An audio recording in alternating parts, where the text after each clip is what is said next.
Good morning students.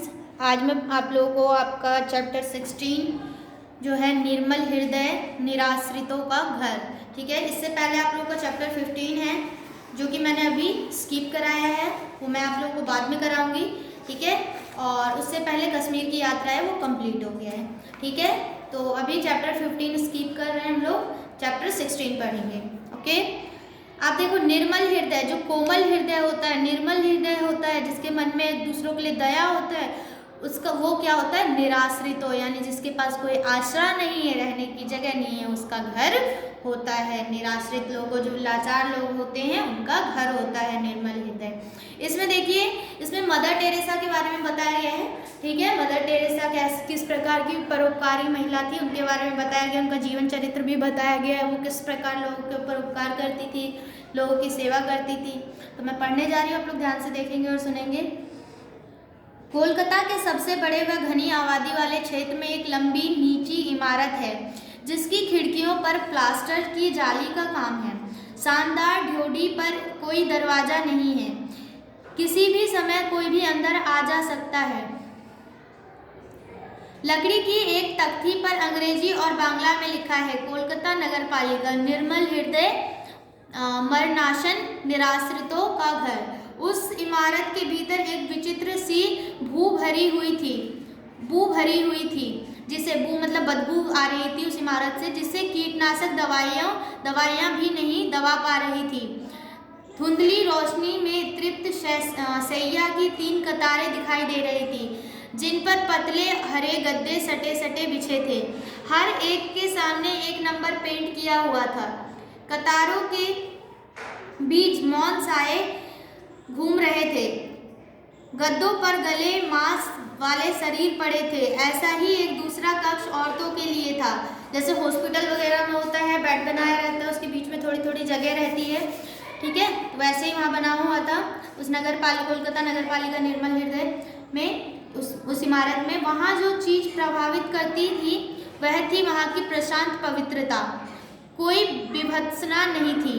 देखो, विभत्सना का अर्थ होता है जैसे मांस की सड़ी गली जो मांस होते हैं, हॉस्पिटल वगैरह में चोट लगी होती है, तो ऐसे लोगों की जो हॉस्पिटल में होते हैं, उनको चोट वगैरह लगी होती है, तो उनकी जो बदबू होती है, उनसे जो ये मदर टेरेसा थी, उनको घृणा बिल्कुल नहीं आती थी। जो अभागे उस जगह इकट्ठे हो गए थे वे अब अकेले नहीं थे, बहिष्कृत, भूखे और तिरस्कृत नहीं थे।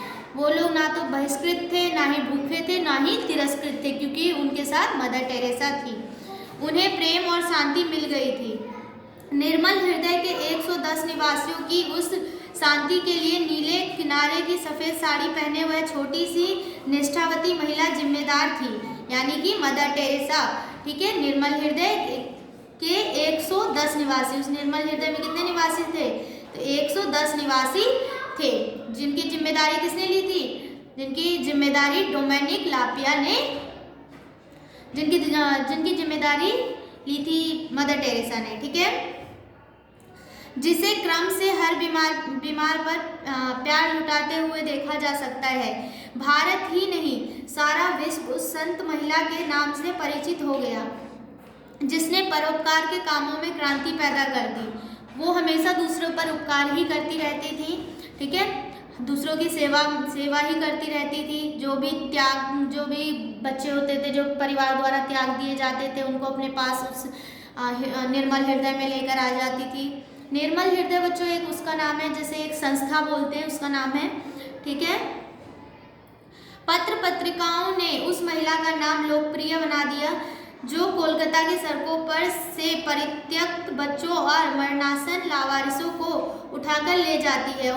उनका काम भारत की सीमा के बाहर भी फैल गया और कई राष्ट्र उन्हें उत्तम सम्मान प्रदान कर चुके हैं। उस संत महिला का नाम मदर टेरेसा। उनका चेहरा झुर्रियों की गहरी रेखाओं से भरा हुआ है, जो उनके झुके शरीर के साथ वर्षों के संघर्ष और जाकर काटी कई रातों का परिचय देती है। एग्नेस बोजाइजू के माता पिता अल्बानिया के थे, लेकिन उनका जन्म यूगोस्लाविया में हुआ था। पिता एक समृद्ध व्यापारी थे। छोटी उम्र में ही वे भारत में मिशनरी जीवन के प्रति आकृष्ट हो गई थी। आकृष्ट हो गई थी। 20 जनवरी 1931 को वह कोलकाता में जहाजी घाट पर उतरी। तब कोलकाता ब्रिटिश साम्राज्य का लंदन के बाद सबसे बड़ा शहर था। 16 साल तक एग्नेस एक कॉन्वेंट में संपन्न अंग्रेज और बंगाली परिवारों के बच्चों को भूगोल पढ़ाती रही।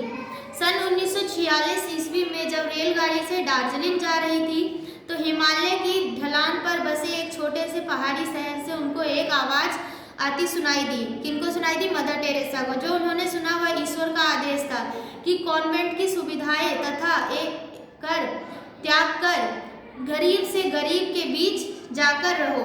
पोप से अनुमति, यानी कि उन्होंने अपने पिता से अनुमति प्राप्त करने के बाद उन्हें सफ़ेद साड़ी पहनना शुरू कर दिया और एक नए धार्मिक संघ की नींव डाली, जिसका उद्देश्य था सबसे अधिक पीड़ित और उपेक्षित लोगों के दुख दर्द को कम करना। सन 1950 ईस्वी में order of missionaries of charity का जन्म हुआ। ये अंडरलाइन करेंगे कि मिशनरीज ऑफ चैरिटी का जन्म कब हुआ? तो 1950 ईस्वी में। आज उसकी देखरेख में लगभग 300 ऐसे सेवा घर हैं और उनकी प्रेरणा से जन्मी देश भर में और अन्य महाद्वीपों में हजारों कल्याणकारी संस्थाएं काम कर रही हैं।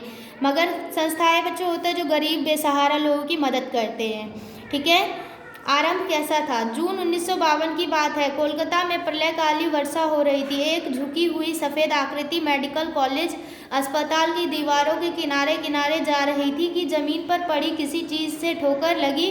उसने झुककर देखा तो एक बुढ़िया थी, पानी भरे गड्ढे में पड़ी हुई। उसकी सांस मुश्किल से चल रही थी।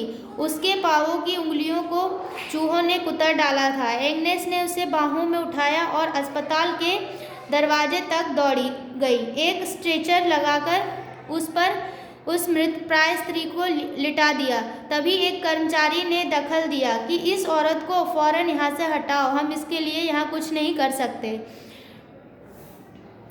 मदर ने उस दम तोड़ती स्त्री को फिर बाहों में उठाया और दूसरे अस्पताल की ओर दौड़ने लगी। अचानक उन्हें कुछ खड़खड़ाहट सी सुनाई दी। उनकी बाहों में पड़ा वह शरीर अकड़ गया था। उसे जमीन पर लिटाकर बरसते पानी में वे घुटने टेक कर बैठ गई। उसके ऊपर क्रॉस का चिन्ह बना दिया और प्रार्थना करने लग गई। अगले दिन नगरपालिका के दफ्तर में जाकर उन्होंने वहां के अफसरों को पकड़ा। सफ़ेद साड़ी पहने उस यूरोपियन नर्स की जिद पर वहां लोगों को आश्चर्य हुआ। आखिरकार एक उस महापौर की सेवा करना चाहते थे। हमें जगह दीजिए जहां हम लोगों को प्यार और सम्मान के साथ प्रभु के सामने पहुंचाने में मदद कर सके। एक सप्ताह बाद नगरपालिका ने उसको एक इमारत दी जो पहले धर्मशाला हुआ करती थी।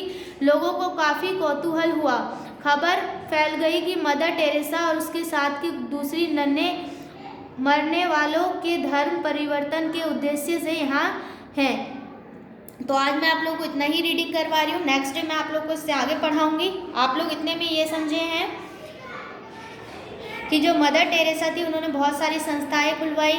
वो पहले कहाँ रहती थी? वो कॉन्वेंट की सुख सुविधाएं पहले ग्रहण करती थी, लेकिन बाद में वो संस्थाएं बनाने लग गई जिसमें वो गरीब और बेसहारा लोगों की मदद करती थी।